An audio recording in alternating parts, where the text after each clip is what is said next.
किसी भी प्रशासनिक पद को पाना जितना चुनौतीपूर्ण होता है, उससे कहीं ज़्यादा चुनौतीपूर्ण उस पद पर बने रहकर काम करना होता है। ऐसा ही एक पद होता है किसी भी ज़िले का जिलाधिकारी। बेशक ज़िले का प्रतिनिधि जनता के द्वारा चुना गया कोई जनप्रतिनिधि होता है, लेकिन वह जनप्रतिनिधि जनता की समस्याओं को सिर्फ सुन सकता है, लेकिन उन समस्याओं का निराकरण करने का काम उस ज़िले का जिलाधिकारी ही करता है। और जिस ज़िले में जनप्रतिनिधि और जिलाधिकारी के बीच में अच्छा सामंजस्य हो, तो फिर वह ज़िला विकास के पथ पर बहुत तेज़ी से बढ़ता है। ऐसे ही एक विकासशील ज़िले के जिलाधिकारी से आज हम मुलाकात करने जा रहे हैं, जिनका नाम है डॉक्टर चंद्रभूषण त्रिपाठी जी, जिन्होंने 1 साल से भी कम समय के अंतराल में सरकार की उन तमाम योजनाओं को न सिर्फ ज़मीनी स्तर पर क्रियान्वित किया है, बल्कि उन योजनाओं के क्रियान्वयन में अपने ज़िले को उच्च से उच्च रैंक पर पहुंचाने का काम भी किया है। तो आइए मिलते हैं आज के हमारे सार्थक शख्सियत डॉक्टर चंद्रभूषण त्रिपाठी जी से।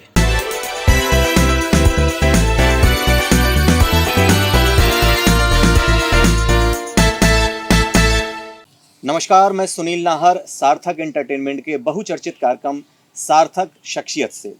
और आज हमारे बीच मौजूद हैं हमीरपुर जनपद के जिलाधिकारी डॉक्टर चंद्रभूषण त्रिपाठी जी। देवरिया जिले के चकिया समोगर ग्राम के प्राथमिक विद्यालय से और हमीरपुर तक का सफ़र आपका कैसा रहा है? सबसे पहले तो मैं आपके चैनल के माध्यम से सभी दर्शकों का बहुत बहुत अभिवादन करता हूं। आपने जैसा कि बता ही दिया, मेरा मूल जनपद देवरिया है। देवरिया में राप्ती के किनारे एक गांव है समोगर, उसका एक टोला है चकिया। जी। तो मेरी जन्मभूमि चकिया समोगर है। वहीं के प्राइमरी स्कूल से मैंने कक्षा 1 से 5 तक की परीक्षा पूरी की। जी।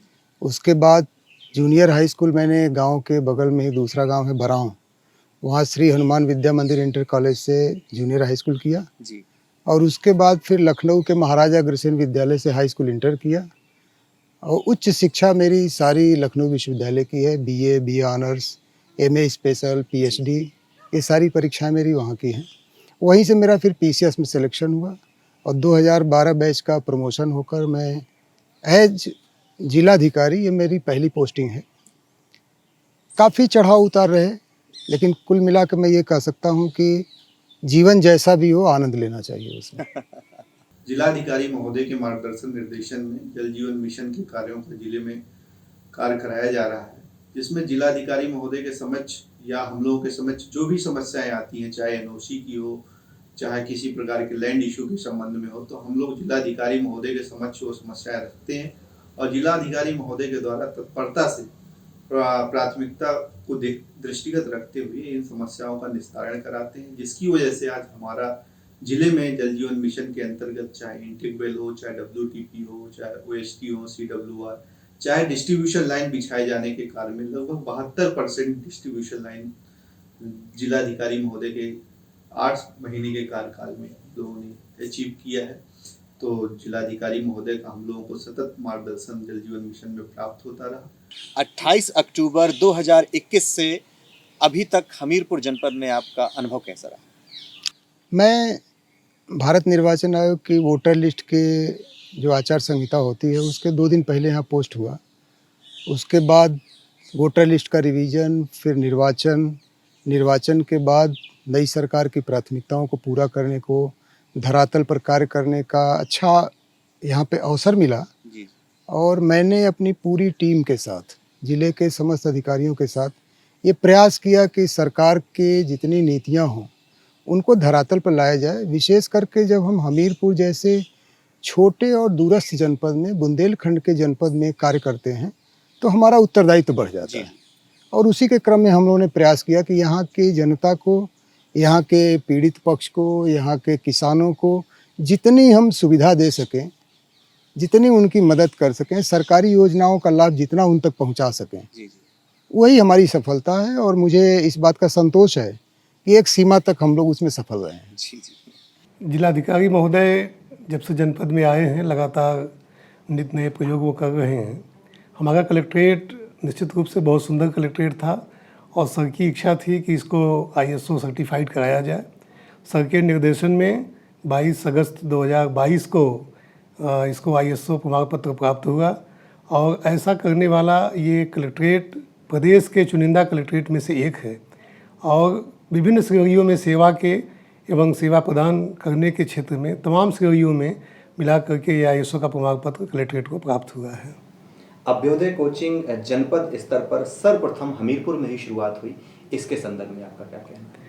जिलाधिकारी महोदय की प्रेरणा से बुंदेलखंड में मंडल स्तर पर तो अभ्युदय कोचिंग पहले से चल रही थी, परंतु जनपद स्तर पर हमीरपुर में 5 जून 2022 से अभ्युदय कोचिंग का शुरुआत किया गया, जिसमें सिविल सर्विसेज के, NDA के, JEE के और नीट के विद्यार्थियों का जो है वो शिक्षण कार्य कराया जा रहा है, जिसके लिए जो इसकी नोडल एजेंसी है उत्तर प्रदेश प्रशासनिक अकादमी अलीगंज, वहाँ से बच्चे चयनित होकर के यहाँ पर भेजे जाते हैं और उन बच्चों का हम लोग जो विशिष्ट प्रवक्ता हैं, विशिष्ट अतिथिगण हैं, उनके द्वारा उनका शिक्षण कार्य कराते हैं।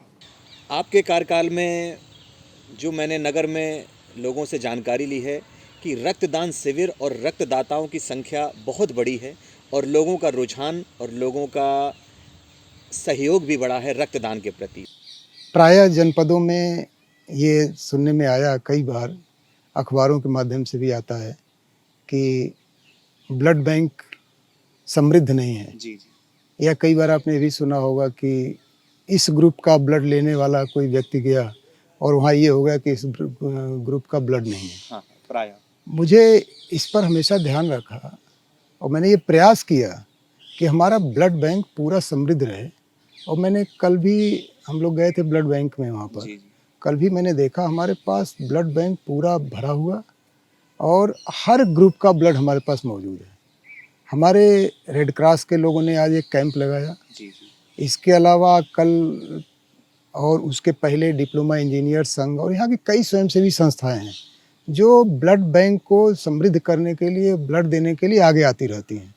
बहुत अच्छा यहाँ पर इस मामले में हमें कभी कोई शिकायत और समस्या नहीं आई। कोविड प्रबंधन में सबसे पहला तो ये है कि हम लोगों ने जो है सभी एज ग्रुप को जो है इसमें कवर किया है और अगर देखा जाए तो 18+ में सारे आते हैं, जिसमें हमने जो है 101% जो है हमने कवर कर लिया है और फर्स्ट डोज सेकेंड डोज जो है 97% हमने कवर किया है।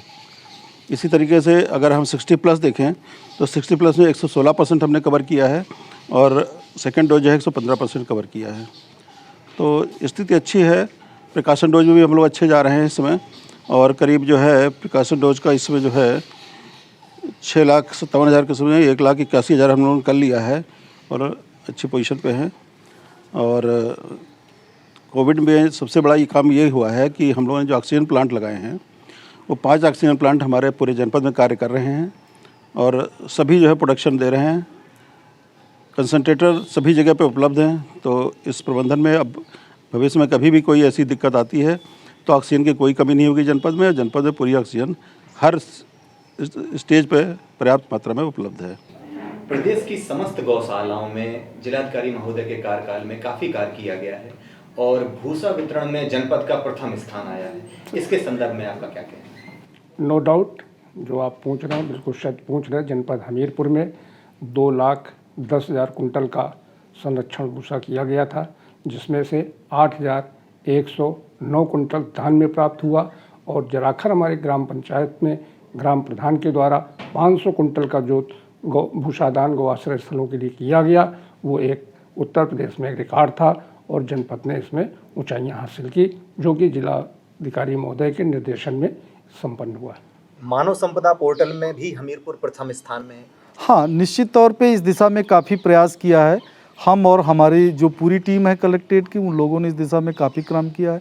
मानव संपदा पोर्टल में जितने भी हमारे कर्मचारी अधिकारी हैं उनके समस्त रिकॉर्ड को डिजिटाइजेशन करना था और उसमें हम लोगों ने किया और आज ये भी हम लोगों को बहुत अच्छा लग रहा है कि हम प्रदेश में प्रथम स्थान पे, ये भी जिलाधिकारी की प्रेरणा से ही संभव हो सका है। जी। थर्ड हाईएस्ट फ्लड अभी 2022 में आया है हमीरपुर जनपद में और इसमें कोई जनहानि और कोई माल हानि नहीं हुई, तो इसमें आप लोगों ने किस तरह तैयारियां की, इस संदर्भ में आप कुछ कहना चाहेंगे? निश्चित तौर पे मैं ये कहना चाहूँगा कि जिलाधिकारी महोदय के निर्देशन पे हमारे जो ज़िले का बाढ़ प्रबंधन था वो बहुत बेहतर था। हम लोगों ने पूर्व में ही, बाढ़ आने के पूर्व में ही तैयारियां सुनिश्चित कर ली थी और हर विंग पे, हर क्षेत्र पे हम लोगों ने काम किया था कि यदि हमारी कैसी कोई स्थिति उत्पन्न होती है तो हमें किस दिशा में और कितना गहराई तक जाकर के काम करना है। और वही हमारा परिणाम रहा कि हमारी पूर्व का जो मैनेजमेंट रहा, जब वास्तविक रूप से बाढ़ आई तो उसमें हमें काफ़ी मदद मिली। निश्चित तौर पे ये एक काफ़ी गंभीर प्रकरण था कि सन 82-83 के बाद से तीसरी बार ये सबसे गंभीर बाढ़ आई है और इस बार इसका दायरा भी काफ़ी विस्तृत था, लेकिन फिर भी उस बेहतर प्रबंधन की वजह से हम लोगों ने जो भी बाढ़ पीड़ित व्यक्ति रहे उनको अच्छी तरह से उनका प्रबंधन किया और यहाँ तक किसी भी पशुहानि और जनहानि इस प्रबंधन की वजह से नहीं हो पाई। इसमें भी हमारे जिलाधिकारी महोदय का कुशल मार्गनिर्देशन रहा। डॉक्टर साहब, देववाणी संस्कृत में आपने फैसला सुनाकर और ऑर्डर देकर एक बहुत ही साहसिक और बहुत ही सुंदर पहल की है, तो इस सुंदर पहल के माध्यम से आप आम जनमानस को क्या संदेश देना चाहते हैं? देखिए, पहले तो मैं आपको ये बता दूं कि संस्कृत हमारी देश की नहीं, विश्व की प्राचीनतम भाषा है। और मैं कहूं कि भारतीय संस्कृति, सनातन संस्कृति या विश्व का इतिहास, प्राचीनतम इतिहास अगर हमको जानना है तो हमें मूल साहित्य जो कि संस्कृत भाषा में है उसको पढ़ना पड़ेगा। और संस्कृत मैं आपको कहूं कि प्रत्येक व्यक्ति जानता है। जब भी हम कहते हैं कि कोई व्यक्ति अच्छी हिंदी बोल रहा है या अच्छी हिंदी लिख रहा है, इसका तात्पर्य यह है कि वो कहीं ना कहीं संस्कृत से जुड़ा हुआ है, संस्कृत के पारिभाषिक शब्दों को जानता है, तत्सम हिंदी के तत्सम रूपों को जानता है। तो सभी लोग संस्कृत जानते हैं। लिखने का, बोलने का अभ्यास न होना एक अलग बात है, लेकिन संस्कृत बड़ी जीवंत भाषा है और इसका पठन पाठन न केवल प्रारंभिक स्तर पर, उच्च स्तर पर भी होना चाहिए। और मेरा तो ये प्रयास रहता है कि लोग मंत्र सभी बोलते हैं और दैनिक कार्य में भी कभी न कभी वो संस्कृतमय हो जाते हैं। प्राय। और खास करके नई पीढ़ी को हमें और बताने की ज़रूरत है कि हमारी संस्कृति में क्या चीज़ें हैं जो खोती जा रही हैं और जिनको बचा के रखने की ज़रूरत है। जिलाधिकारी महोदय का लगातार नई नई चीज़ों पर ध्यान जाता है। प्रदेश के स्तर पर जनपद को रेखांकित करने के लिए, जनपद को नए रूप में प्रदर्शित करने के लिए, उसी क्रम में जिलाधिकारी महोदय के द्वारा जनपद के समस्त जो पौराणिक स्थान हैं, कुल 31 पौराणिक स्थान, उनका अधिकारियों के द्वारा तमाम टीमें लगा करके चयन किया गया, उनका चिन्हांकन किया गया, उसके इतिहास को, उसके पौराणिक महत्व को खोजा गया, उनको लिपिबद्ध किया गया। इसके साथ ही साथ जनपद में जो हमारे 3 निजी किले हैं, जिगनी का किला, महारानी सरीला का किला और बेरी का किला, उनको भी हम लोगों ने प्रोत्साहित किया है। उनके साथ भी बातचीत चल रही है पर्यटन के रूप में बढ़ाने के लिए। साथ ही साथ यमुना तटबंध और बेतवा तटबंध पर जिलाधिकारी महोदय का विशेष ध्यान रहता है कि इसको एक साधना पथ के रूप में, एक संकल्प पथ के रूप में विकसित किया जाएगा। उस पर भी लगातार काम चल रहा है। इसके साथ ही साथ इको एग्रो टूरिज़्म के दृष्टिकोण से भी जगाखर गांव और कीरतपुर गांव में जो अमृत सरोवर का निर्माण हुआ है, वहां पर ओपन जिम, पाथवे, जो तिरंगा है उसके लिए एक प्लेटफार्म और इसके साथ साथ बोटिंग की व्यवस्था की गई है ताकि ग्रामीण लोगों को भी पर्यटन का लाभ मिले। जिलाधिकारी महोदय की प्रेरणा से लगातार जनपद में पर्यटन की दृष्टि से हम लोग आगे काम कर रहे हैं और आगे काम करते रहेंगे। माननीय जिलाधिकारी महोदय के कार्यकाल में पल्स पोलियो टीकाकरण स्वास्थ्य विभाग में क्या सहायता और उनका क्या सहयोग है? देखिए, हमारे जिलाधिकारी महोदय बहुत प्रशंसनीय, आदरणीय हैं और हमारे स्वास्थ्य विभाग पे उनकी बहुत कृपा दृष्टि रहती है। उनके दिशा निर्देशन में यहाँ पे हम लोग पल्स पोलियो में बहुत अच्छा काम किए हैं और हमारा कवरेज जो है यहाँ पे 95% रहा है। बूथ पर भी हमारा कवरेज अच्छा रहता है। कल 18 तारीख को हमारे जितने भी यहाँ पे विद्यालय हैं और आंगनवाड़ी केंद्र है, वहाँ पे बूथ दिवस है। वहाँ पे हम 0 से 5 साल तक के सभी बच्चों को आमंत्रित करने के लिए आज रैली निकाली थी और डीएम साहब उसका सफल उद्घाटन के दिशा निर्देश दिए हैं। और सोमवार से लेकर के 25 तारीख तक मेरा हाउस टू हाउस विजिट है, उसकी भी तैयारी बहुत अच्छी है। सभी विभाग का समन्वय बैठक कर चुके हैं। वो सभी विभागों ने बड़ी उत्साहपूर्वक हमको मदद करने के लिए आगे आए हैं। प्रदेश निर्वाचन में आधार कार्ड संग्रह के संदर्भ में हमीरपुर जनपद प्रथम स्थान पर है। निश्चित तौर पे जनपद हमीरपुर ने इस दिशा में काफ़ी अच्छा प्रयास किया है। हमारी मतदाता सूची को निर्वाचन आयोग के निर्देशानुसार और सुप्रीम कोर्ट के निर्देशानुसार हमें आधार कार्ड से लिंकेज किया जाना था। इस संदर्भ में जिला निर्वाचन अधिकारी महोदय के निर्देशानुसार हम लोगों ने और हमारी टीम ने बहुत सक्रिय प्रयास किया और उसी का ये सुखद परिणाम रहा कि आज हम प्रदेश में प्रथम स्थान पर रहे। संस्कृत भाषा देववाणी होते हुए भी मुख्य धारा से अभी तक क्यों नहीं जुड़ पाई है, इसका क्या कारण है? देववाणी संस्कृत साहित्य की भाषा रही है, इसमें कोई संदेह नहीं। प्राचीन काल में ऐसे भी उदाहरण मिलते हैं कि एक सीमा तक आम जन भी इसका प्रयोग करते थे, किंतु आपने देखा होगा कि जो बहुत ही वैज्ञानिक भाषा हो जाती है, फिर वो आम जन जो कि कम पढ़ा लिखा है, बहुत ज़्यादा तकनीकी नहीं है, वो थोड़ा उससे हटता है। तो कालांतर में संस्कृत आम जन से थोड़ा सा हटी और उसका स्थान अन्य भाषाओं ने लिया, पाली, प्राकृत, अपभ्रंश, और उसी का एक रूप निकल के हमारे सामने हिंदी आया। अन्य प्रदेशों में भी अलग अलग भाषाओं ने जो इन्हीं से जन्मी अलग अलग रूप लिया। तो संस्कृत से हटने का एक लाभ ये भी मिला कि हमें न जाने कितनी भाषाएं देश में मिली और उनका एक समृद्ध साहित्य है, किंतु ये सत्य है कि उन सभी भाषाओं की जननी संस्कृत है और संस्कृत से ही बहुत कुछ लेके उन भाषाओं ने अपना अपना साहित्य समृद्ध किया है।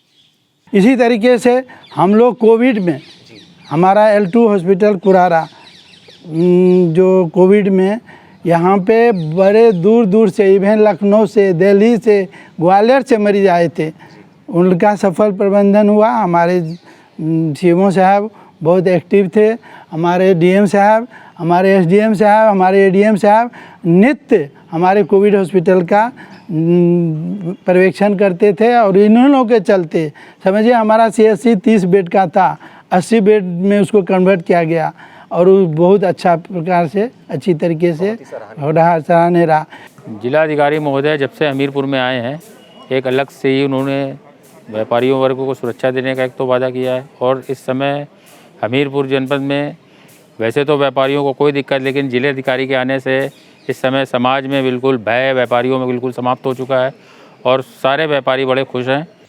डॉक्टर साहब, रिटायरमेंट वाले दिन ही सेवानिवृत्त कर्मचारियों के सारे ड्यूज़ और सारी सुविधाएं प्रदान करना, ये एक बहुत ही सुंदर पहल आपने अपने कार्यकाल में की है, तो इस संबंध में आपका क्या कहना है? आपने काफ़ी शोध कर लिया है यहाँ पर।